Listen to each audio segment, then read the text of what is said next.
So, ayan po mga besi. Nag-harvest po sila ng corn. Ayan, doon. Dadalhin daw sa Vietnam. Sure tayo.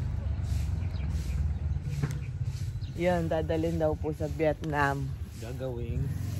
Gagawing ano.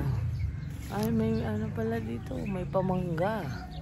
Ayan, aratilis. Aratilis po dito. May malunggay doon. Ayan, taniman po to ng mga mais. Doon. So, may saging po doon. Itong likod bahay, taniman ng mais. Ayan po. So, habang nag-aano ng mga mais. Ayan. Kape-kape sa ilalim ng aratilis.